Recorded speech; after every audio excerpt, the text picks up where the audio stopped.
తెలివైన మేక. The intelligent goat. ఒకప్పుడు ఒక దట్టమైన అడవిలో ఒక మేక ఉండేది. అది చాలా తెలివైనది, కాని చిన్నది.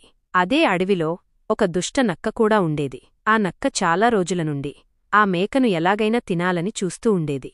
ఒకరోజు మేక ఒంటరిగా అడవిలో తిరుగుతుండగా నక్క దాన్ని పట్టుకుంది. హాహాహా, ఈరోజు నాకు మంచి భోజనం దొరికింది అని నక్క నవ్వింది.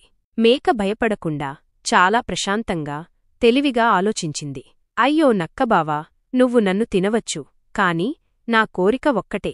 నేను చాలా రోజుల నుండి ఒక పాట పడదామనుకుంటున్నాను. ఈ కొండపైకి వెళ్తే నా స్వరం దూరంగా వినిపిస్తుంది.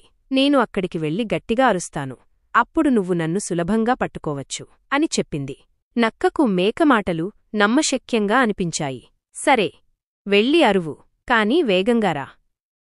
నేను ఇక్కడే నీకోసం ఎదురుచూస్తాను అని చెప్పింది.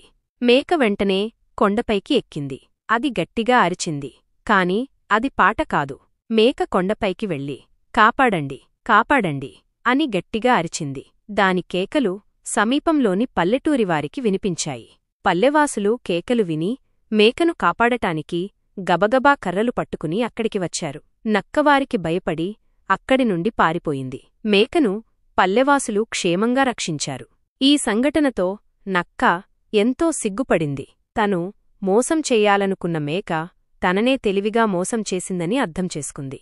ఈ కథలోని నీతి: ఆపదలో ఉన్నప్పుడు భయపడకూడదు. తెలివిగా, సమయస్ఫూర్తితో ఆలోచిస్తే ఎలాంటి సమస్య నుండి అయినా బయటపడవచ్చు.